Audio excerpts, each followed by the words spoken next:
Con ustedes dejamos a Pablo Muñoz Iturrieta. Es doctor en filosofía política y legal. Tiene máster en psicología filosófica, además de estudios en filosofía, teología y humanidades, lenguas clásicas y modernas. Es profesor de filosofía política, estudios de la familia y bioética y autor de varios libros, incluyendo Atrapado en el cuerpo equivocado, la ideología de género frente a la ciencia y la filosofía, que fue escrito el año 2019, The Meaning of Religious Freedom in the Secular Public Square, que fue el 2020, Las mentiras que te cuentan, las verdades que te ocultan, el 2021, y su próximo libro a publicar, que es Apaga el celular y enciende tu cerebro, que se viene en septiembre del 2023. Ha colaborado también con varios capítulos de libros y publicado cuantiosos artículos y reseñas de libros publicados en revistas de índole científica. Por favor, dejamos a Pablo con La infancia en peligro, cómo cuidar a nuestros hijos. Un fuerte aplauso.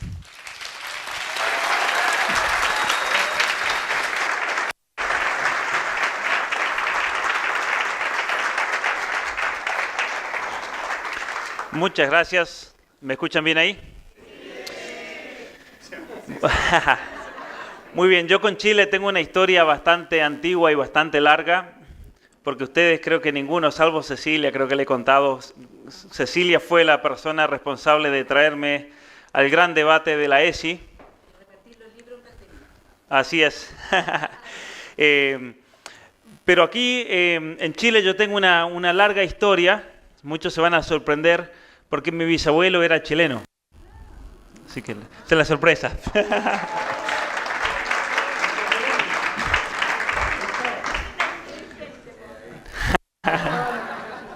Alguna explicación había, ¿no? Muy bien. Argentino no podía ser.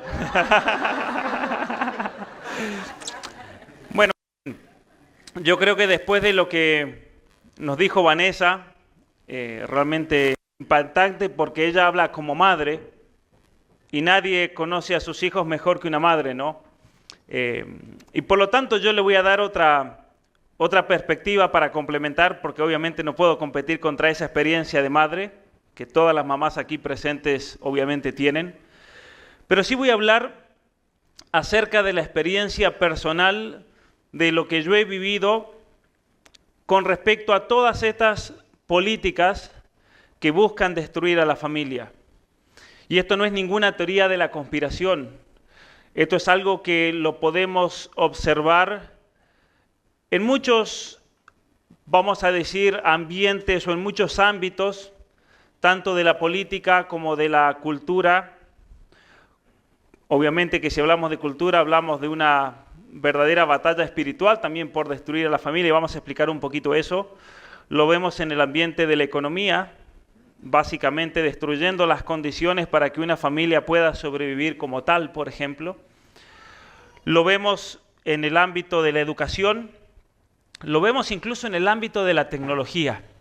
Y vamos a ir mencionando a lo largo de esta presentación muchos ejemplos concretos que a mí me han tocado vivir y que me han tocado muy fuerte y me han hecho comprender cada vez más que la familia en verdad está bajo ataque. Voy a comenzar con un ejemplo de la tecnología, para que ustedes vean realmente cómo hay todo un marco teórico que busca destruir a la familia, que busca destruir al mismo ser humano. Hace unos años, en gran parte influenciado por los estudios de Miklos Lukács, que muchos de ustedes los conocen, escribió un libro hace poco, salió, que se llama Neoentes, pero hace muchos años comenzó a hablar acerca de considerar la variable tecnológica en esta transformación cultural. Y obviamente que uno cuando comienza a estudiar los planes de ingeniería social, especialmente ese intento de transformación de toda una cultura, toda una civilización, uno se da cuenta que la tecnología está cumpliendo un rol fundamental. Y para hacérselos resumido, más o menos en el año 2009 al 2010, ocurrió algo muy importante en el ámbito de estas ideologías y que nos afectó a nosotros en los Estados Unidos.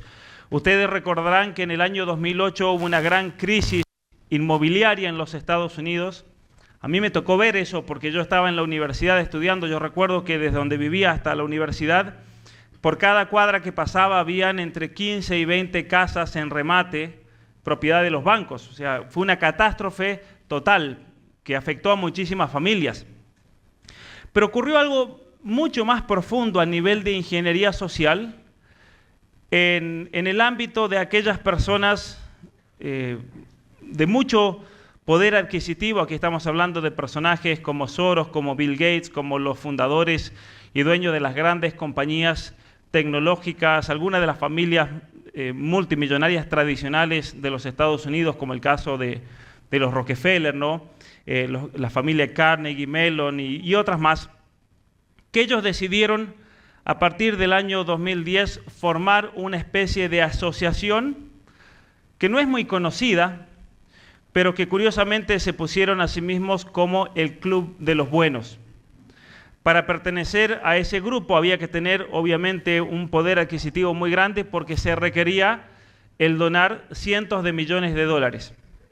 Coincide que en ese momento estaba en la presidencia de los Estados Unidos Barack Obama, quien estaba en la Secretaría de Estado era la conocida maléfica Hillary Clinton, quien ella en ese puesto tan importante de la política, no solamente de los Estados Unidos, sino del mundo entero, comienza todo un plan de ingeniería social, un apoyo gigantesco por parte de estas grandes corporaciones y especialmente de todas estas ONGs que se crean en ese momento para implementar ciertas políticas públicas basadas en elementos profundamente ideológicos.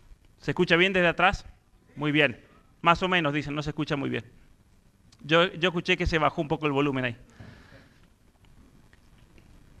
Muy bien.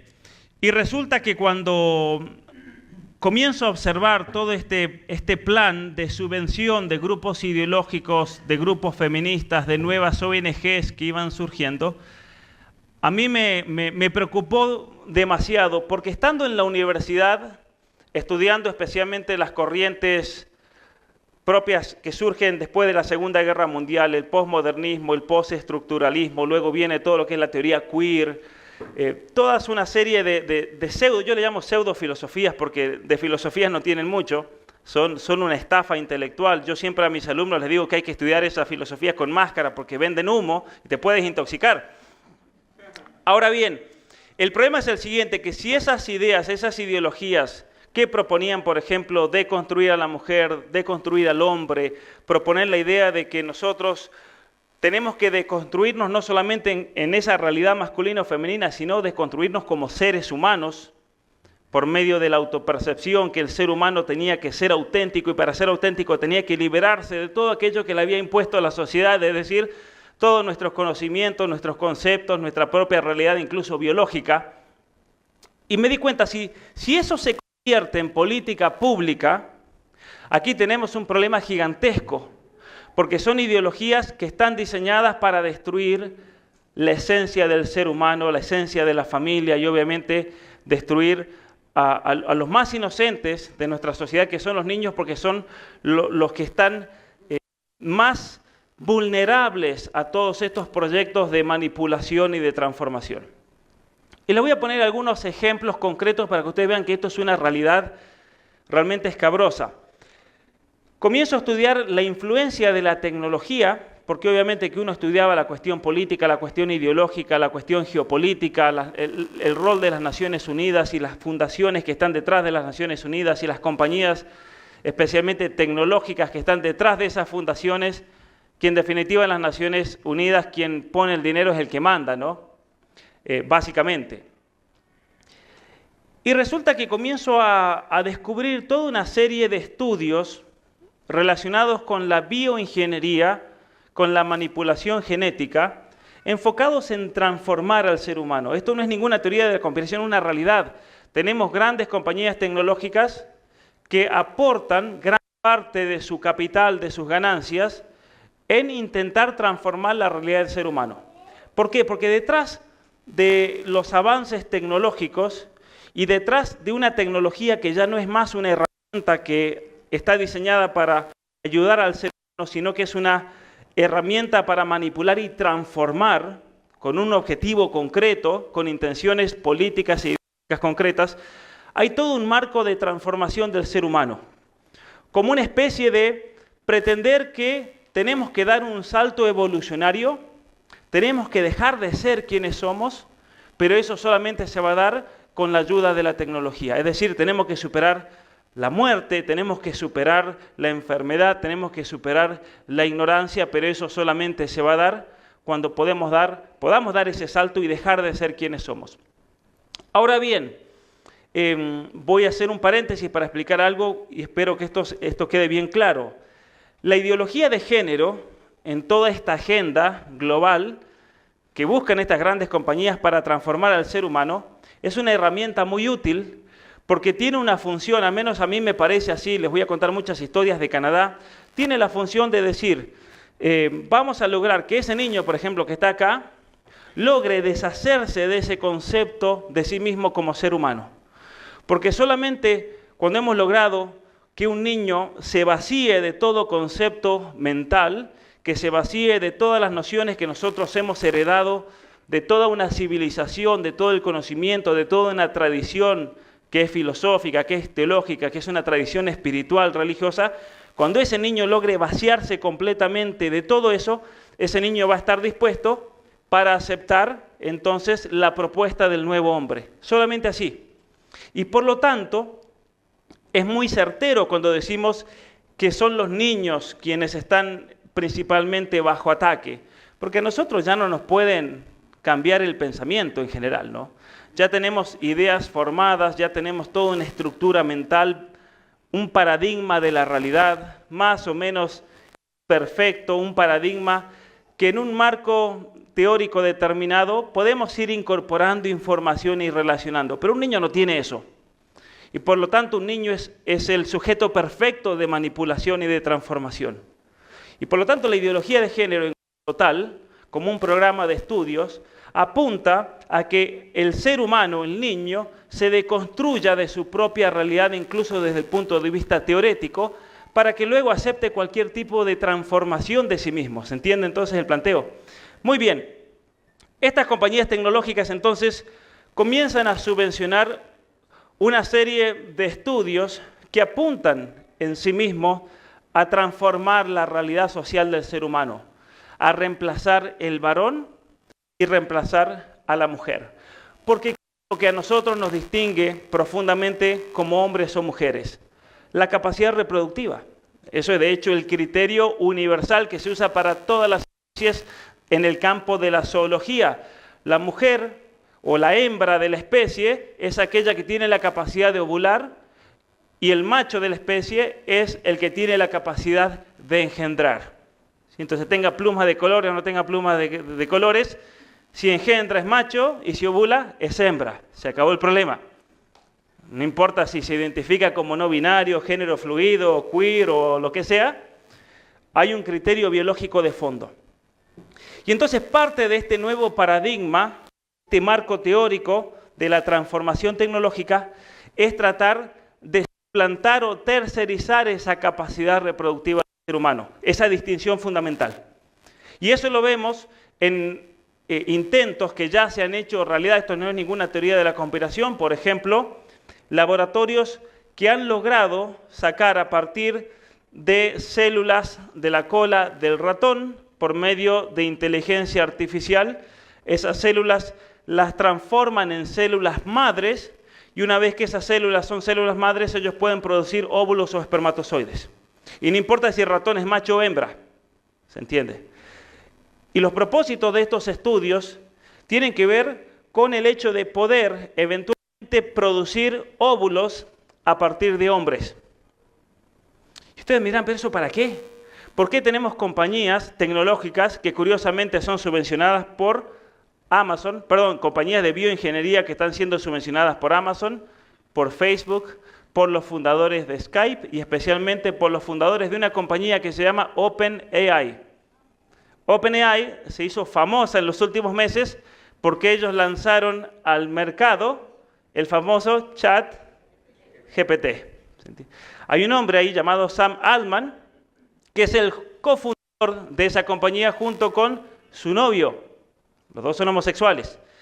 Y junto con ellos hay otro español, un experto en bioingeniería, se llama Pablo González, quien también es homosexual, y que tienen ellos como propósito el prescindir de la mujer para poder lograr tener un hijo dentro de sus parejas homosexuales. El reemplazo de la familia. Así como tenemos entonces hombres homosexuales que están destinando miles de millones de dólares a la investigación para reemplazar a la mujer y por lo tanto eso va a significar el reemplazo de la familia. ¿Qué pasa cuando tenemos una sociedad donde no hay familia? Donde no hay una madre presente, ¿no? Cuando Vanessa hablaba de ese rol de madre, yo me puse a pensar, considerando esto que iba a hablar ahora, ¿qué pasa cuando un niño, incluso genéticamente, no tiene la posibilidad de tener una madre? ¿Qué pasa con ese niño? ¿Qué pasa con esas relaciones? ¿Qué pasa con su crecimiento y su madurez afectiva, psicológica? Con esa conexión que necesita con la madre, con esa complementariedad que se da en el matrimonio entre el hombre y la mujer. Entonces, lo que se busca con todos estos procesos y cambios tecnológicos es destruir la familia, porque no hay una familia sin un hombre y una mujer, no hay una familia sin un padre y una madre. Esto es imposible. Y alguien me dirá, bueno, pero está bien, van a prescindir de la mujer para el proceso ovulatorio, van a poder crear un niño de probeta en un laboratorio por medio de la fecundación artificial in vitro, pero ¿qué hacemos con la gestación de ese niño? Porque tiene que terminar en un vientre alquilado al menos, ¿no? Y aquí viene otro tema también que es bastante preocupante, porque en el año 2017, como parte de todos estos estudios para reemplazar la capacidad reproductiva de la mujer, se anunció en la revista Nature en el 2017 que habían logrado llevar a término a 2 corderos en lo que se llama una biobolsa, un vientre artificial. Eso ya es posible. Y esos corderos nacieron y vivieron contentos y en paz. Entonces, se están creando las posibilidades para tercerizar no solamente, como mencionamos aquí, la reproducción humana, sino también la gestación humana. Y así como se está reemplazando ese aspecto, que es lo que voy a tratar en mi próximo, hay todo un proyecto de tercerizar incluso las capacidades cognitivas del ser humano, tercerizar todo lo que tiene que ver con los aspectos afectivos del ser humano, por medio de la manipulación, por medio de la inteligencia artificial, por medio de la fusión o esa simbiosis entre la nube y el cerebro. De hecho, es interesante, y esto es importante que ustedes lo sepan, el objetivo fundamental al cual apunta Google no es el de crear un gran buscador o ofrecerles a ustedes anuncios para ellos llenarse de dinero y poder monetizar por medio de plataformas como YouTube, sino que la función principal, la intención que ellos tienen como última, y esto está bien documentado en libros escritos por los ingenieros principales de Google, por entrevistas a los fundadores de Google, por testimonios de los primeros empleados que han escrito libros que son muy interesantes para leer y realmente a uno le da una perspectiva totalmente distinta. Todo eso ellos lo hacen para poder ganar dinero y poder perfeccionar otros sistemas para poder lograr el objetivo último, que es el de lograr una simbiosis entre la inteligencia artificial y el cerebro humano, de tal manera que podamos superar el problema de la ignorancia. Ese es el objetivo de Google. Es decir, un proyecto totalmente transhumanista. Hay una experta en inteligencia artificial de la Universidad de Oxford, ella se llama Catriona Campbell, donde ella propone que para el año más o menos 2050, todos los niños del planeta Tierra van a estar fusionados con inteligencia artificial. Y esto tiene implicaciones enormes para el ser humano en cuanto tal, para su propio desarrollo, su perfección. Porque básicamente lo que se plantea es lo siguiente: por medio de la minería de la realidad. ¿Qué es la minería de la realidad? Aquí en Chile hay mineros, ¿no? En el norte que van a las minas de cobre y van a excavar y van a sacar cobre, ¿no?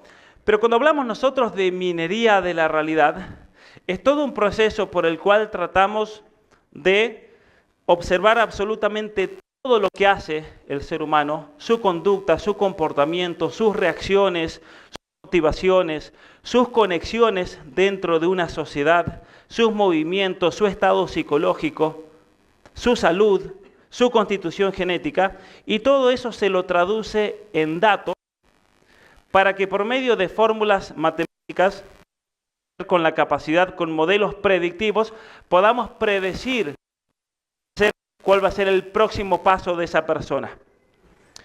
Y esto ya es posible gracias a lo que se llama la minería de datos o la minería de la realidad por análisis de situaciones de las cuales incluso nosotros no somos conscientes, ¿no? Por el modo como reaccionamos, por el modo como observamos, por el modo como nos comportamos. La inteligencia artificial ya puede predecir con bastante exactitud cómo reaccionaríamos en una situación tal. Ahora bien, una vez que se tiene un conocimiento tan acabado de la persona, es muy fácil o se incrementa la posibilidad de poder manipularlo. ¿Por qué? Porque se van creando las condiciones de vida que rodean a esa persona, de tal manera que se lo vaya condicionando en una dirección determinada. Y si no funcionó, se van a cambiar los sistemas para tratar de seguir bombardeando hasta que logren el objetivo determinado. Si alguien cree que eso es imposible, yo tengo malas noticias porque eso es lo que están haciendo, de hecho, los algoritmos de las redes sociales. Las redes sociales están diseñadas para tratar de probar hasta dónde pueden llegar, pero lo hacen especialmente con jóvenes y con niños. ¿Por qué? Porque una chica, por ejemplo, de 14, 16 años, como mencionaba Santiago, que hay todas estas estadísticas y estos números gigantescos de problemas de trastornos de identidad de género en adolescentes. Porque un proyecto, parte de esta transformación ideológica y cultural y este proyecto de reingeniería social incluso del ser humano, parte por tratar hasta dónde pueden llegar con respecto a la manipulación del ser humano, especialmente la manipulación psicológica. Estas compañías y plataformas tecnológicas tienen equipos enormes de psicólogos y psiquiatras trabajando con ellos, por si no sabían. Porque una cosa es el ingeniero que tiene que desarrollar el código de software, que tiene que desarrollar un aspecto técnico u otro aspecto técnico, pero otra cosa totalmente distinta es la persona que está detrás, que es la clave, que es la persona la que le pone una intencionalidad y un objetivo concreto. El cofundador de Facebook, que lo cito también en mi libro, él en un momento se separa, no importa la historia ahora, pero él se separa porque se da cuenta que hay todo un proyecto de manipulación en el cual él no quiere formar parte. Y este hombre escribe un libro en el cual él dice que Facebook está diseñado para quebrar tu voluntad. No hay manera de escaparse. ¿Y por qué dice él? Porque por más que tengas la voluntad más fuerte del mundo, detrás de Facebook, detrás de esa pantalla, hay 1000 especialistas, 1000 psicólogos que trabajan para quebrar tu voluntad y lo van a lograr. Lo van a lograr por medio de la manipulación, por medio de imágenes, por medio de la sucesión de relatos. Facebook ha hecho experimentos que son muy sorprendentes realmente en cuanto a manipulación, porque tienen que ver con lo que se llama el reconocimiento facial. Y les voy a poner un ejemplo concreto. Ustedes creen que tienen esa cámara delantera de su celular para sacarse selfies, ¿no? En realidad esa es la función que nosotros le hemos dado. Es el modo como nos han vendido ese producto, porque claro, el que no tiene un celular hoy con cámara delantera es un dinosaurio. Pero la realidad es que esas cámaras ya estaban diseñadas de hace muchísimos años. Google en el año 2009 iba a sacar un celular, atentos con esto, iban a sacar un celular por el cual ustedes simplemente tenían que apuntar hacia la multitud y podían apretar la cara de este señor, de la señora, y les daba toda la información a vida y por haber de esa persona en el internet. Entonces yo apuntaba, por ejemplo, a Cecilia, me iba a decir que Cecilia era de Chile, que vivía en tal dirección, que estas eran todas sus relaciones, sus amigos en Facebook, sus relaciones más cercanas. Podía saber absolutamente todo. Y eso no importa si era una persona que es totalmente desconocida. Pero obviamente que dentro de Google se dieron cuenta que si sacaban un celular así iban a tener demasiados problemas, porque la gente no estaba preparada para un nivel de vigilancia y control como tal, el cual ya estaba hecho. Y además dijeron, podemos tener muchos problemas legales, porque imagínense que va una chica caminando por el aeropuerto y un hombre, un depredador la ve, le gusta, saca toda la información y ya está todo. Entonces podían tener muchos problemas legales y decidieron no sacarlo al mercado, pero la tecnología ya está. Ahora bien, el celular, pongamos el caso de los iPhones que comenzaron a salir a partir del año 2017. Yo creo que nadie aquí tiene un celular anterior al 2017, ¿cierto? Por el cambio tan rápido que hay de los aparatos. Bueno, a partir del año 2017, Apple desarrolló un sistema de reconocimiento facial por el cual reconocían ciertos puntos del rostro de tal manera que lo hacían indistinguible uno del otro. Lo hacían totalmente único. No había manera de confundir un rostro con otro. Y yo le voy a hacer una pregunta. ¿Cuántos puntos faciales del rostro creen ustedes que el celular, y esto lo está haciendo todo el tiempo, cuántos puntos registra un iPhone cualquiera del rostro de una persona que aparezca delante de esa cámara? Ustedes. 5 puntos. 11. Muy bien. 30.000 puntos faciales. 30.000 puntos faciales. Ahora bien, ¿por qué se desarrolló toda esta tecnología del reconocimiento facial? Es un negocio gigantesco. Es uno de los negocios más grandes que existen de marketing hoy en día.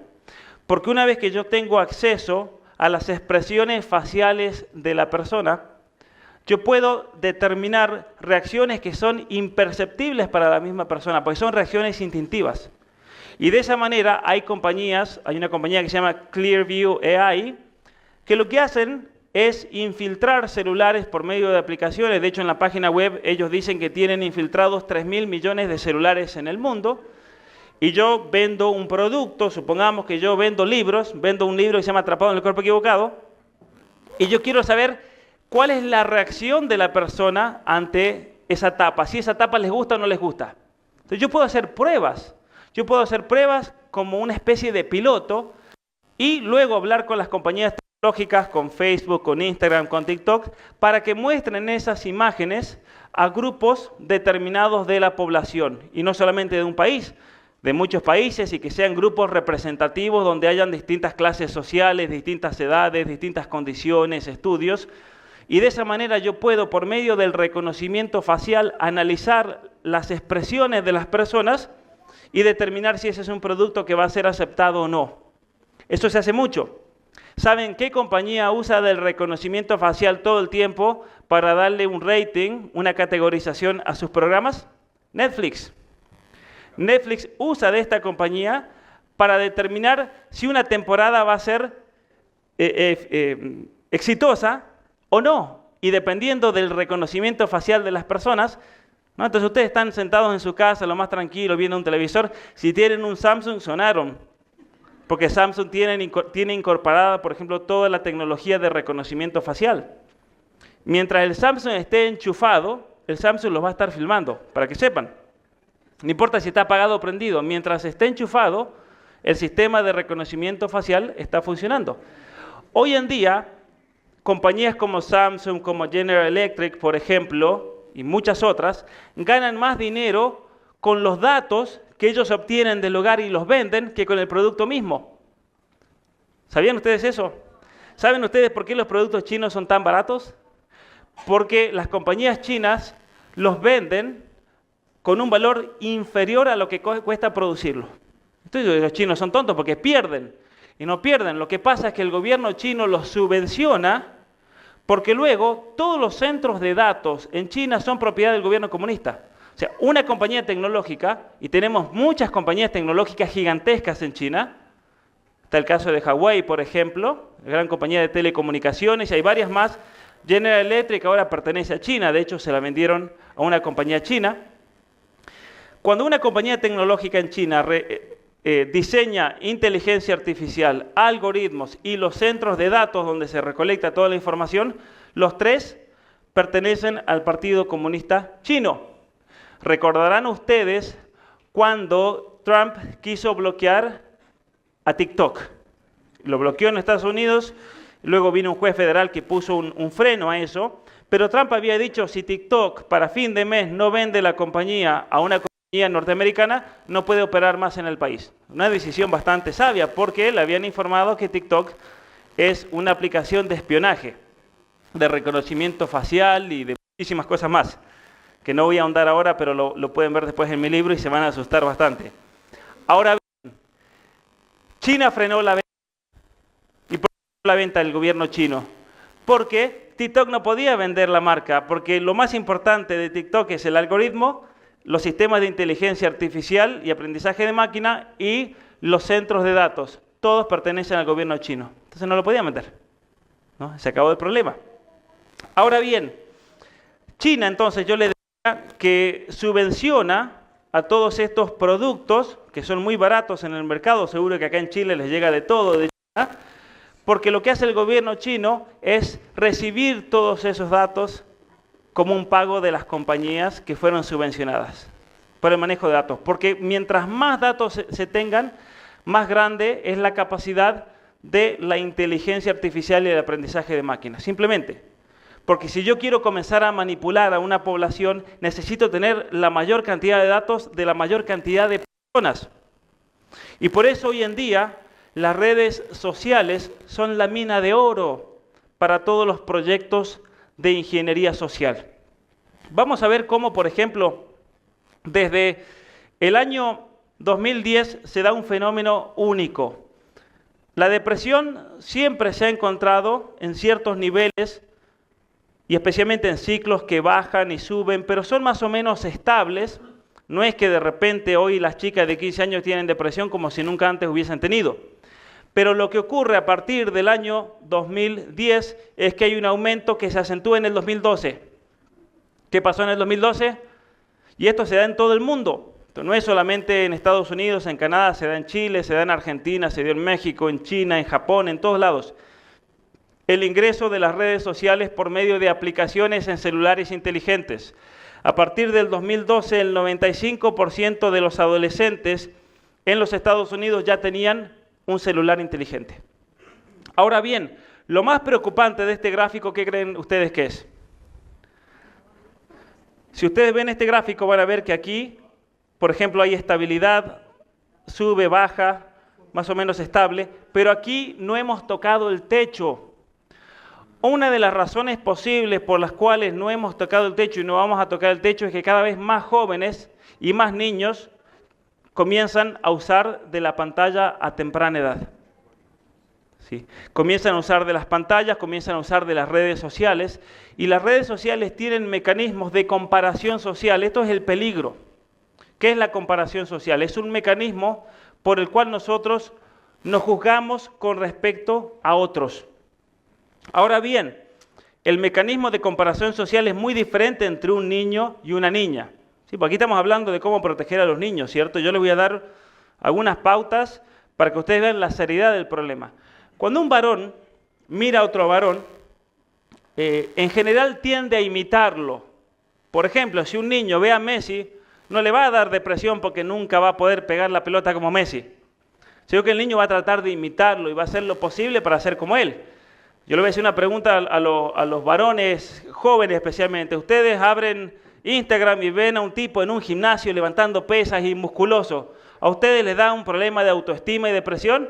No, les da ganas de ir, porque tengo que ir al gimnasio, a hacer gimnasia para ser como ese. ¿No? Muy bien. Pero con la mujer pasa lo opuesto.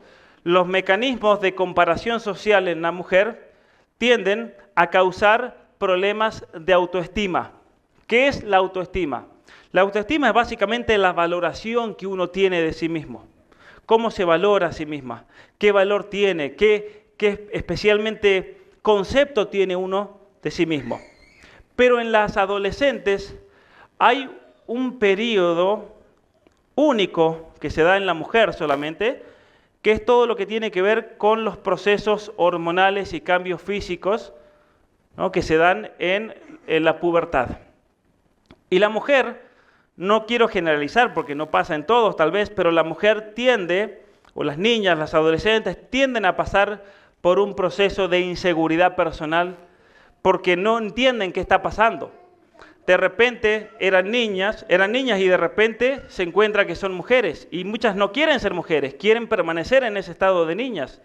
Comienzan a percibir cambios físicos y muchas veces ocurre que no les gusta el cuerpo, no les gusta cómo se ven. Y tal vez no tienen ningún problema, capaz que son hermosas, pero sin embargo pasan por un periodo de inseguridad. Ahora bien, hay un elemento aquí que es clave en la validación de una niña y en su seguridad personal, que es la figura del padre. ¿Por qué? Porque una niña necesita de esa validación social, de que alguien la tranquilice, de que alguien le dé seguridad. Y la persona más indicada para darle seguridad y tranquilidad psicológica a una niña es su papá. Pero ¿qué problemas estamos teniendo hoy en día? Que hay muchos problemas familiares, que hay un ataque gigantesco a la masculinidad, al hombre, al padre. Eso no hace falta ni explicarlo, ¿cierto? En la Universidad de Buenos Aires, en Argentina, que ellos se precian de ser la universidad más prestigiosa de Latinoamérica, eso es mentira. Esa universidad está destruida. No importa la carrera que ustedes estudien, ingeniería, química, medicina, filosofía, jardinería, costura y confección, los hombres tienen que tomar un curso de desconstrucción de la masculinidad. ¿Qué locura es eso? El ataque al hombre, a la masculinidad, es una realidad, como también es una realidad el ataque a la mujer y a la maternidad. Es un ataque a la familia, básicamente, es un ataque al ser humano.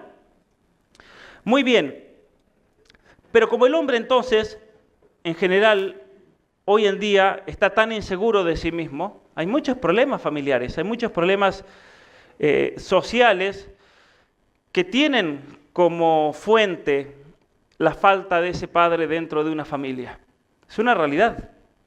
Es una realidad que está en la base de muchos problemas relacionados a la violencia, relacionados a problemas educativos. En los Estados Unidos, por ejemplo, el nivel de criminalidad en la población afroamericana es monstruosa comparada con los otros grupos étnicos. Ahora bien, un progresista, un marxista que ve todo esto con categorías totalmente pervertidas, va a decir que el pobre negro es violento y mata y tienen sobrepoblación en las prisiones porque los oprimen, hay un sistema de opresión. Categorías totalmente falsas, porque la realidad es que en los Estados Unidos solamente el 25% de los niños negros viven con el papá y la mamá. Esa es la realidad. ¿Y dónde está el otro 75%? Con madres solteras, en muchos casos con los abuelos, con parientes, con familiares en la cárcel. Esa es una realidad social tremenda que luego se manifiesta en problemas de criminalidad, de violencia, y son ciclos que parece que no van a terminar más. Problemas de drogadicción. Pero muy bien. Entonces, la niña necesita esa validación del papá. Y como no la encuentra, ¿a dónde va hoy en día? Va a las redes sociales. Va a las redes sociales a exponerse en lo que se puede llamar una especie de juicio público, que la juzguen porque necesita ser validada. Y cuando esa niña se expone en público y pone una foto, ¿qué pasa? La revientan. Las otras niñas la revientan. Esa es la realidad. Y yo le voy a dar un ejemplo bien claro. Si ustedes en el 2020, supongamos que todas ustedes, las mujeres, vinieron a mi conferencia en el 2020 y trajeron el mismo vestido, yo ni me voy a acordar. Supongamos que Vanessa dio una conferencia conmigo en el 2020, estaba vestida igual. Todas ustedes se van a acordar y se van a dar cuenta. Y no se lo van a perdonar. ¿No es cierto? Entonces, eso es lo que pasa. En el trabajo, por ejemplo, la mujer sufre discriminación y sufre todo tipo de sufrimientos por un sistema patriarcal. No, la mujer sufre con las otras mujeres del trabajo, esa es la realidad en general. Sí, las competencias son las otras. Por ejemplo, pueden ser amigas de otras que están en la misma posición, y la otra la hacen jefa y se acabó la amistad. Enemiga pública número 1. Entonces las chicas se exponen públicamente en las redes sociales y las revientan. No encuentran la validación que ellas buscaban. Las compañías tecnológicas, especialmente Instagram y TikTok, han revelado que cuando una niña, una chica, postea una foto y no llega a 100 me gustas, la borra. ¿Por qué la borra? Porque es una condena pública para ella. Es increíble todos los mecanismos psicológicos que se están generando. Todo esto termina generando una profunda depresión que es muy gráfica, por así decirlo, en este gráfico. Es muy claro. A partir qué elemento se da a nivel mundial en todas las culturas, naciones, clases sociales, que hace que, sin importar cualquiera de estos elementos, haya un pico de depresión altísimo en adolescentes. Las redes sociales. Es la única explicación, al menos, que tenemos hasta el momento. Veamos el caso de episodios depresivos mayores. Esto significa internación clínica con al menos 5 días en el hospital. O sea, ha habido un incremento gigantesco en niñas y en varones, pero principalmente en niñas. Miren esto. Acá tenemos casos de suicidio, casos de envenenamiento, ¿sí? Episodios depresivos ya mayores, síntomas depresivos, absolutamente todos, a partir del año 2012 explotan. Esto es algo terrible realmente, por la influencia de las pantallas de los celulares en chicos. Hay muchos estudios, aquí simplemente voy a citar uno del 2020, donde habla que el incremento en depresión, en autolesiones, en suicidios, en envenenamientos en jóvenes, ocurren a partir del 2012 y tiene que ver con el uso de la tecnología, ¿no? Y ahí explica un poco los posibles mecanismos. Entonces, ¿a qué voy con esto? Que una vez que se quiebra psicológicamente a una chica, esa chica se vuelve totalmente manipulable. Y una vez que una chica genera toda una inseguridad con respecto a sí misma, comienza a dudar incluso de su propia identidad. A mí personalmente me parece que es la principal razón por la cual tenemos un incremento gigantesco de chicas con trastornos de la propia identidad. Esto está causado por la influencia de las redes sociales. Y las compañías tecnológicas lo saben a esto. Son mecanismos que están explotando y lo están explotando a propósito. ¿Y por qué lo están explotando a propósito? Porque esto es un negocio millonario. Es un negocio gigantesco para las compañías farmacéuticas. Es un negocio gigantesco para compañías como Plan Parenthood, que ahora está pasando de hacer abortos a dedicarse al negocio de la hormonización de niños, bloqueadores hormonales, operaciones de transición de sexo, ¿no? Que es el gran negocio. Vamos a mostrar algunas imágenes. Voy a saltear esto, pero miren, son imágenes fuertes, pero que expresan la realidad de que realmente están atacando a los jóvenes, están atacando a los niños.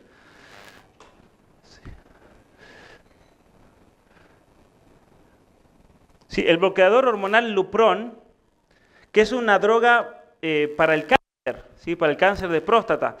Es una droga que también se usa en algunos estados en los Estados Unidos para castrar químicamente a violadores.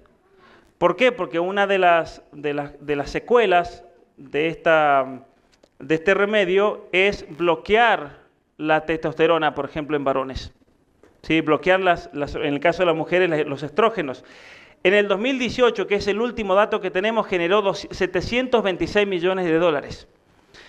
Y desde el 2018 al 2023 ha aumentado exponencialmente. Por ejemplo, algunos datos de Inglaterra. En varones, los casos de problemas de identidad de género aumentaron 1.400%. En chicas ha aumentado 5.400%. Había un país donde aumentó, donde era Nueva Zelanda, 7.000%, que tú mencionaste. En España, 7.000% los casos de trastornos de identidad de género. Ahora, ¿a qué se debe todo esto? Tenemos que entender que aquí hay varios mecanismos en juego. Por un lado, tenemos el adoctrinamiento escolar, tenemos todas las campañas relacionadas a la educación sexual, pero luego tenemos toda la propaganda LGBT que los jóvenes reciben todo el tiempo. Y hay un dicho que es muy verdadero realmente, es muy profundo. Las palabras mueven, pero los ejemplos arrastran. Muy bien. Dentro de lo que se llama la ingeniería social, ya hay muchos autores importantes que trabajan en el tema de ingeniería social y no lo trabajan como podría trabajar yo, por ejemplo, como una crítica, sino que ellos lo proponen como la solución a los problemas del mundo. Yo creo que la persona hoy en día más importante en ese ámbito es un profesor de la Universidad Tecnológica de Massachusetts, MIT. Su nombre es Alex Petland, y él lo que propone es que por medio de la inteligencia artificial y la minería de datos, lo que tenemos que lograr, especialmente a nivel gobierno, es instalar sensores de la conducta humana en todos los hogares y en todas las calles y lugares públicos de nuestras ciudades, es decir, la ciudad inteligente. Pero ¿para qué es ese proyecto de la ciudad inteligente? Más o menos lo que está haciendo China hoy en día para su sistema de vigilancia y control. Porque una vez que nosotros podamos tener un conocimiento completo de la conducta de las personas, lo podemos traducir a datos y podemos comenzar a entender el porqué de una ciudad, de lo que ocurre en una ciudad. Y él plantea, que es muy interesante, que de los factores que nosotros podamos estudiar en una población, el más importante es la transmisión de las ideas. Cómo una idea o un pensamiento se va transmitiendo de una persona a la otra, porque son las ideas las que terminan influyendo la conducta. Entonces, básicamente lo que él plantea es, tenemos que establecer las redes sociales, donde, por ejemplo, en el centro, ustedes imagínense un círculo, que eso significa, mi caso, por ejemplo, Pablo, y luego Pablo está relacionado a muchas personas, tiene un círculo más cercano, puede ser su familia, sus amigos, la gente que conoce, organizadores de conferencias con los que uno pasa más tiempo, y luego esas personas a su vez se subdividen en más redes y más conexiones, una verdadera red social a nivel mundial. Pero esas conexiones un gobierno no las sabe. Pueden saber que somos parientes, amigos, pero ahí está. Pero no pueden obtener con la simple vista un mapa perfecto de qué nivel de influencia hay dentro de una sociedad. Y la influencia se mide por el nivel de comunicación, porque un gobierno puede decir, bueno, a ver, todos ustedes siguen a Vanessa, entonces ella los influencia a ustedes en Chile, pero luego, ¿qué tipo de comunicación hay con ella? Hay una comunicación ya de hablar con ella, de ir a una conferencia con ella, entonces ya es otro nivel de influencia. Ven su canal, leen sus libros, debaten. Y una vez que un gobierno, dice él, tiene una red completa de todas las relaciones sociales, vamos a poder establecer el flujo de ideas. Y una vez que nosotros establecemos y podemos ver bien cómo funcionan esos mecanismos, podemos determinar quiénes son las personas claves en ese entramado social. Y luego basta con trabajar en esas personas claves, en esos influencers, básicamente, para poder imponer nuevas ideas y así cambiar la conducta de las personas sin que se note una imposición como un modelo totalitario, simplemente por medio de la ingeniería social. Y él plantea, ¿cómo podemos hacer eso? Y él pone varios ejemplos. La manera más efectiva para lograrlo, ahora que tenemos la posibilidad de recolectar datos masivos, es no solamente armar un mapa, sino que a partir de ahí armar estrategias en conjunción con las redes sociales, porque es el modo más efectivo. Entonces, por medio del algoritmo, lograr que un joven comience a ver toda una serie de imágenes o de videos o de influencers que apunten a crear una conducta determinada en esa persona, y la que uno quiera. Que es de hecho lo que está ocurriendo para mí, en mi opinión personal, lo que está ocurriendo con la ideología de género. ¿Cómo puede ser que de repente tantos chicos se consideren a sí mismos como no binarios? Y esto es algo que ha explotado en los últimos años. Tenemos los niños de género fluido, tenemos los no binarios, tenemos ahora una cantidad de chicas que se están operando, ¿sí? Están realizando la mastectomía doble, simplemente como una cuestión de presión social. ¿Por qué? Y hay investigaciones científicas al respecto. Chicas que se han realizado operaciones y cuando les preguntan por qué te lo hiciste, dicen porque mis amigas me dijeron que si no lo hacían no se juntaban más conmigo. O sea, la presión social. Y una de las cosas que este hombre, este investigador plantea, es que nosotros tenemos que usar de todas esas redes sociales para ejercer presión sobre una persona. Porque a un joven se lo puede quebrar. Es posible quebrarlo, ¿no? Es posible quebrarlo cuando se repiten una y otra vez todas esas imágenes de comportamiento social. Entonces aquí tenemos un caso de manipulación total. Ahora, a él, cuando explica el uso que se puede dar de la inteligencia artificial y la minería de datos, los algoritmos para la transformación de una sociedad, no lo plantea como algo cuestionable, sino que él dice, aquí tenemos la oportunidad del siglo para nosotros imponer un nuevo orden social, porque una vez que conozcamos las causas, podemos transformar esas causas para obtener los efectos deseados. Y si esos efectos no funcionaron, la inteligencia artificial sola va a ir probando todos los mecanismos para lograr quebrar esa conducta y lograr imponer lo que uno desea. Entonces, yo le voy a decir algo. A los hijos obviamente que hay que protegerlos y hay que cuidarlos de todo este proyecto de ingeniería social que se busca imponer en nuestra sociedad, porque es un proyecto que busca destruirlos, que busca destruir su identidad como seres humanos, que busca destruir su identidad ya sea como varones o mujeres, que busca destruir esa capacidad que tiene un niño de ser espiritual. Por eso también es una batalla profundamente espiritual, de quebrar su conducta moral, de quebrar sus conceptos. Pero para eso, ustedes tienen que ser conscientes de todas las herramientas que se están usando para ese proceso de ingeniería social. Uno de ellos es la imposición de todos estos programas de educación sexual. Y no hace falta que los convenza con eso. Es muy claro, ¿no es cierto? Lo que pasó en Talcahuano. ¿Quién va a aceptar una aberración como esa? ¿A quién le tengo que explicar yo y convencerlo de que eso estuvo mal?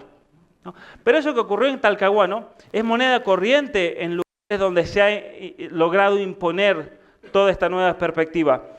En el año 2013, tengo unos amigos en Canadá que tienen una familia numerosa y ocurrió algo que la verdad a mí me impresionó, el nivel de lavado de cabeza que hay en todos estos programas, porque la niña más pequeña de ellos, que tenía 5 años en ese momento, llega a la casa en una especie de estado de shock, llorando. Ven cuando un niño como que no puede ni respirar ni llorar a la vez, ya no sabe qué hacer. Y cuando la mamá le dice, ¿qué pasó, Evangelina, el nombre de ella, qué pasó? Ella le dijo que yo no quiero transformarme en hombre. Ahora, para entender un poco el llanto de la niña, tienen que entender que ella es una hermana entre 10 varones. Y los 10 varones, uno peor que el otro. Son el Daniel el Terrible combinado. Entonces la pobre niña, un poco la experiencia de Vanessa, la pobre niña dice, yo lo peor que me puede pasar es ser como estos monstruitos. Y de repente llegó un transexual a la escuela, a la clase del kinder, al decirle a los niños que ellos se tenían que liberar de esa imposición, de esa transformación, como él que había logrado liberarse de esas, ¿no es cierto? Uno puede pensar, el niño, ¿qué va a entender? Pero ven esas palabras difíciles, hay que liberarse de esa imposición heteronormativa patriarcal. Y la pobre niña entró en un estado de shock porque la niña creyó que se iba a transformar en hombre, como ese mezcla de hombre, payaso, no sabía lo que era. En Canadá los drag queens van a las escuelas, y esto es moneda corriente, a adoctrinar a los niños. Y hay un proyecto de ley en este momento por el cual si un padre se entera de que van a su escuela, va y saca a los niños, va a hacer una protesta, le imponen una multa de $25,000. Para que ustedes sepan. Entonces la realidad de lo que quieren imponer también aquí. En Canadá se aprobó la ley de identidad de género como un derecho humano en el año 2012 y una vez que se constituye como derecho humano, el Estado se vuelve en garante de que el niño encuentre su identidad de género. ¿Qué significa eso? Que el niño tiene un derecho a ser adoctrinado con respecto al género y si ustedes se oponen a eso, son 5 años de prisión. 5 años de prisión. Esto es algo serio. Tenemos casos en este momento en Canadá de papás que están en prisión porque se negaron a que les hormonicen a sus niños de 11 años. Eso es una realidad. Tenemos papás en la cárcel. Esta es una consecuencia práctica de la ideología de género, de los planes de educación sexual. Si a ustedes les imponían ese mamarracho, ¿no es cierto?, de constitución, era lo que iba a pasar aquí en Chile también. Y es lo que va a pasar en diciembre, porque no crean que ahora está todo solucionado. Esto no se ha acabado, ¿no? Y vienen por sus hijos. Yo lo he visto en Canadá, yo he visto familias a las cuales les han quitado los hijos y han perdido la patria potestad por negarse a estas aberraciones, por negarse a que se los hormonicen, ¿no? Ya tenemos leyes por las cuales si un papá, por ejemplo, nota en sus hijos que hay algún tipo de problema personal, de una disforia de género, y lo lleva a un psicólogo, al psicólogo lo meten 3 años a la cárcel, salvo que haga la terapia afirmativa, como decías, la única válida. Si lo llevan a un pastor o a un sacerdote, son 3 años en la cárcel. En Canadá en este momento tenemos varios pastores en la cárcel, de hecho. Por ese motivo, hay varios pastores en la cárcel. Hay uno, Artur Pawlowski, que es el más conocido, el más vocal contra la ideología, que en este momento está en prisión, todavía no le dan la sentencia, pero se está hablando de 10 años en prisión por hablar en contra de la ideología de género y la educación sexual. O sea, una vez que se impone el género dentro de la ley, se convierte en una dictadura de género. Yo siempre lo digo, Canadá se ha convertido en una dictadura del género, donde se busca efectivamente romper los lazos familiares, destruirlos, se quita la patria potestad, los hijos pertenecen al Estado, el Estado es el que debe garantizar, ¿no? Y esto es tremendo. Una cosa positiva en Canadá es que después de tantos años trabajando, dando conferencias, hablando, tuvimos que esperar hasta que metan a papás a la cárcel para que la gente comience a despertar. Esa es la realidad. Y aquí en Chile, y es algo que yo estoy muy contento con ustedes, que han trabajado y han luchado, no han esperado a que llegue ese momento extremo. En Canadá la gente se durmió, esa es la realidad. Éramos 3 locos hablando contra esto, nos criticaban de conspiranoicos y los que sí sabían que era verdad nos decían, pero ustedes tengan cuidado con el gobierno porque lo van a reventar.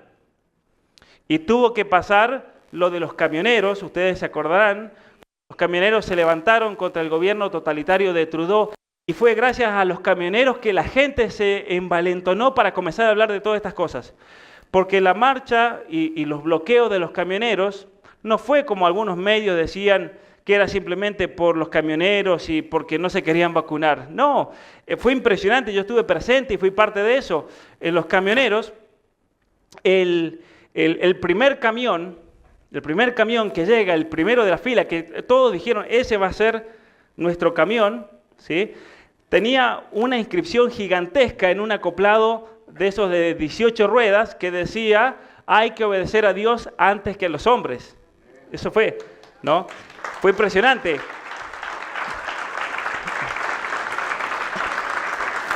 Y habían camiones y carteles con inscripciones en contra de la ideología de género. Habían inscripciones en inglés que eran la traducción de con mis hijos no te metan. Había un cartel gigante que decía papá, como si fuese un diccionario, ¿no? Y decía definición de papá, aquel que protege a sus hijos de la ideología de género. ¿Sí? La gente comenzó a levantarse contra esta locura. Y entonces ahora se está armando una batalla campal y cultural total, porque cuando el gobierno anuncia, por ejemplo, que van a hacer shows de drag queens en escuelas, están yendo una cantidad gigantesca de personas a protestar, ¿no? A tal punto, por ejemplo, que llegan a superar a la policía, que es la policía de Trudeau, que está totalmente en contra de las familias, de los padres, ¿no? Que arrestan a muchísima gente. Hace poquito hubo una manifestación en una escuela primaria y llegaron 5,000 papás. Eso jamás se había visto en la historia de Canadá, que de repente la gente no tenga miedo de mostrar la cara y tratar de frenar este totalitarismo del gobierno de Trudeau. Entonces yo los quiero animar a ustedes realmente a seguir luchando. No les tengo que explicar por qué tienen que luchar, porque ustedes están en una lucha de verdad, pero no se tienen que desanimar. Porque cuando hablé en la entrevista, ¿te acuerdas que hicimos en el canal de YouTube? Vanessa dijo algo que me dejó pensando. Esta gente tiene una estrategia de hacer que ustedes se cansen. Entonces, pasó un primer mamarracho de constitución, venció el rechazo. Ahora van a hacer el segundo. Y van a seguir, acuérdense, no van a frenar. Podemos estar 100 años así. Podemos estar 100 años así. Pero yo lo que quiero es lo siguiente, o lo que yo espero de la tierra de mis antepasados también, es que Chile nunca desfallezca, ¿sí? Que algún día sus nietos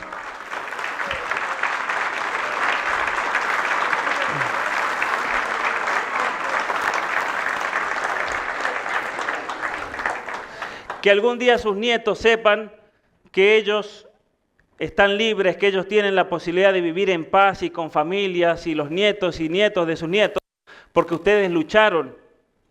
Piensen en eso siempre, piensen en los que vienen, Porque ustedes cuando piensen en las generaciones venideras, en los hijos de sus hijos y los hijos de sus hijos, es ahí cuando ustedes van a tener la fuerza de seguir luchando. ¿Saben por qué? Porque cuando un padre se sacrifica por un hijo y todo lo que hace un papá, una mamá por sus hijos, lo hace por amor, por nada más que el amor.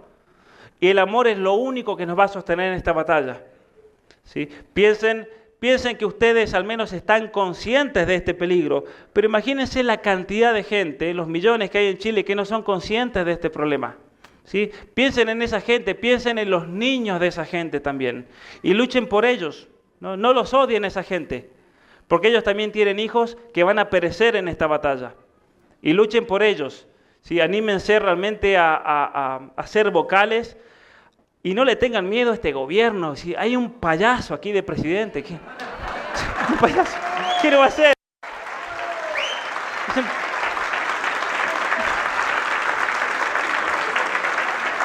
Porque uno dirá, a ver, si tenemos a Stalin, Hitler, ¿no? Que te mata. Pero tenemos a un tipo que no sabe ni hablar ni pensar. O sea, tampoco tan difícil está, ¿no? Así que ánimo realmente, adelante y a seguir con todo. Muchas gracias.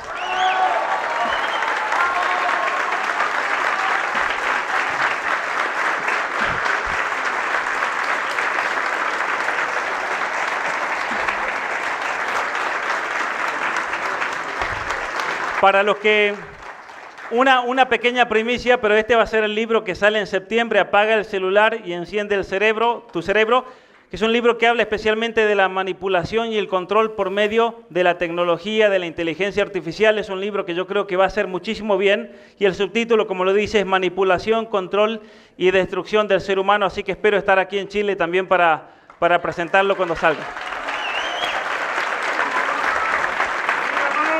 Gracias. Bueno.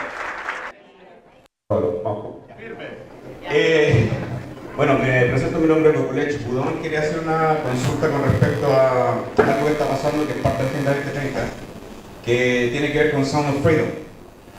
¿Cree que los hijos no están a la venta? ¿Cree que a través de esta película podamos llegar a la Agenda 2030 y podamos entender que esto de la ESI son distintas aristas de lo mismo? Para que la gente entienda que esto no es conspiración ni nada, porque hay mucha gente que le habla. Bueno, mira, hay un tema central con todas estas políticas públicas de género, de educación sexual, que es tratar de legitimizar la pedofilia. Eso no es ninguna conspiración, eso ya es un hecho. En España, la ministra de Diversidad del año pasado, en el debate de educación sexual, que dijo que los niños tienen derecho a tener relaciones sexuales con quien se le dé las ganas y los padres no son nada para impedírselo.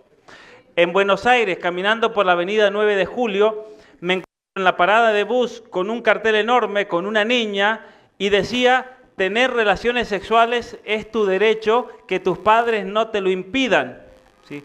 Es algo que lo plantea Shulamit Firestone, esta feminista que es clave para entender toda la revolución cultural, toda esta arquitectura ideológica, donde ella hace todo un trabajo de legitimización de la pedofilia, de normalización de la pedofilia, como un paso de liberación de todas las normas morales. Es algo que lo menciono, de hecho, en los dos libros. Y una cosa interesante con la película Sound of Freedom es que, y los que quieren, he hecho un video ahí en el canal de YouTube comentando, pero los medios la silenciaron totalmente. Yo estaba en Canadá, nada, cero de la película, hasta que salió. Y una vez cuando ya no podían frenar, porque es la película más vista de Estados Unidos, superó a Indiana Jones, que gastaron $350 millones en producirla. A Indiana Jones la pasaron en 2.000 cines más. Yo Sound of Freedom no la pude ir a ver porque en Canadá la restringieron completamente y la ponían en salas de 30 personas nomás. Y me quedé sin verla. Entonces, pero una vez que ya no podían parar, ¿qué hicieron los medios? Teoría de la conspiración. La trata de menores, teoría de conspiración, son padres. Hay un artículo de la revista Rolling Stone que decía que es una película para padres con gusanos en el cerebro, es decir, gente conspiranoica que se cree esto. Entonces aquí, obviamente que en el canal de YouTube no lo podía decir porque me iban a suspender, pero aquí hay intereses por normalizar y legitimizar la pedofilia. Si no nos explica por qué una persecución tan grande, un tema tan sensible, un tema donde todos deberíamos considerar, no importa, deberíamos coincidir, no importa si uno es comunista o es patriota de un grupo o de otro, porque es algo de sentido común, ¿no? Entonces, eso nos dice mucho realmente. Y todo lo que tiene que ver con la hipersexualización de los niños sí es parte de la Agenda 2030, porque yo encontré un artículo publicado por la Organización Mundial para la Salud, que la cito también en mi libro rojo, donde ellos dicen que la condición para poder implementar la Agenda 2030 es primero imponer la educación sexual en todos nuestros países. Si no se hace eso, la Agenda 2030 no se va a lograr. Por eso, la lucha contra la ESI es una lucha contra todo este nuevo orden, ¿no es cierto? Esta nueva imposición de la Agenda 2030 y todos estos planes macabros realmente que tienen contra nuestros pueblos, contra nuestras patrias. Gracias. Siguiente persona. Buenas noches. Muchas gracias por estar acá. Mi pregunta es cómo tú ves esto, lo que yo llamo por lo menos el neoimperialismo. Porque ahora, yo he visto a través de mis análisis que el nuevo imperialismo por medio de Estados Unidos, Canadá, Europa y sus organismos internacionales, el FMI, la ONU, Unión Europea, es extorsionar a los países de América del Sur, Centroamérica, África en algunos casos y Asia, con la ESI, aborto, eutanasia, por ejemplo. Argentina, que muy tristemente es como la clásica, la clásica esclava de todo esto, que a Cristina en el año 2011, para que le renovaran el crédito, tenía que aprobar el matrimonio gay, adopción homoparental, y así fue.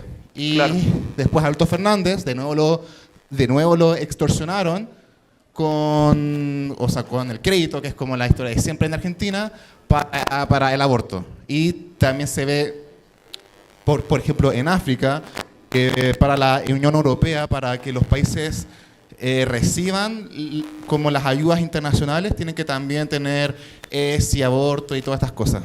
Ciertamente, sí, hay un nivel de colonización ideológica tremendo, muy grande, y obviamente que el mecanismo que usan en nuestros países es por medio de los préstamos internacionales. Está el caso de Ecuador, que para recibir un préstamo del Banco Mundial hace 2 años, le dijo que se tiene que ir a las normas de la Organización Mundial para la Salud, y la norma era legalizar el aborto y poner la ESI, ¿no? Obviamente que ese es el mecanismo. Sí, hay una colonización ideológica tremenda, y es ahí donde tenemos que dar también una batalla por lo que podríamos llamar la soberanía cultural. Sí. Ahí dice, con Chile no te metas, no es la soberanía de Chile.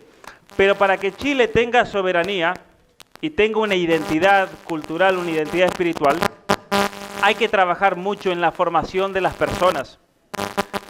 No. El otro micrófono hay que apagarlo. Ahí está.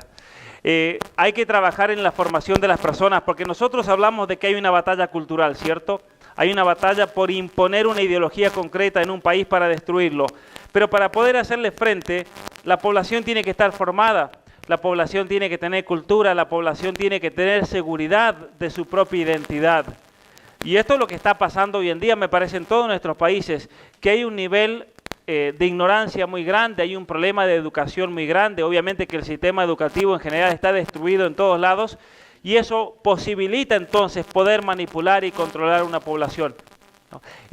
Boric necesita tener a una multitud gigantesca de gente que no piensa, porque es la única manera de asegurarse un voto, esa es la realidad.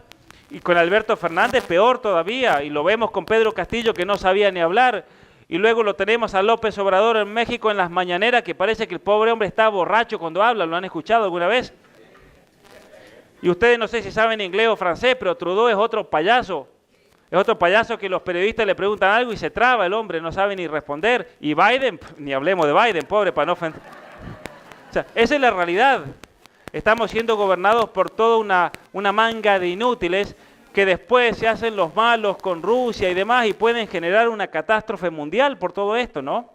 Es preocupante porque cuando tenemos hombres débiles, como dice ese dicho, ¿qué pasa? Vienen tiempos difíciles, así que hay que preparar a los hijos para que estén fuertes para esos tiempos difíciles, porque va a ser una batalla muy dura realmente. Muchas gracias.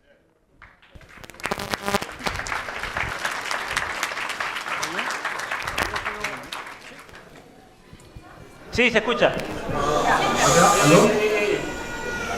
Hola Pablo, mi nombre es Constanza Alfonso, soy directora de la Fundación Chile Libre, directora ejecutiva. Te quiero dar las gracias. Mi pregunta es, ¿cómo recuperamos la parte espiritual? ¿Cómo recuperamos a Dios, que es el elemento que falta en toda esta ecuación para poder dar la batalla con la fuerza que necesitamos de verdad? Bueno, muchas gracias. Yo creo que ese es eso exige una conversión espiritual de un pueblo. Porque si ustedes se fijan, hay un estudio de filosofía política muy interesante que habla acerca de los grandes movimientos políticos que transformaron a una sociedad para bien y siempre fueron precedidos de un proceso de conversión espiritual. Es muy interesante, yo nunca lo había pensado así, pero él hace todo un estudio histórico del caso, por ejemplo, de Estados Unidos o muchas otras sociedades que pasaron por un proceso muy fuerte de conversión espiritual.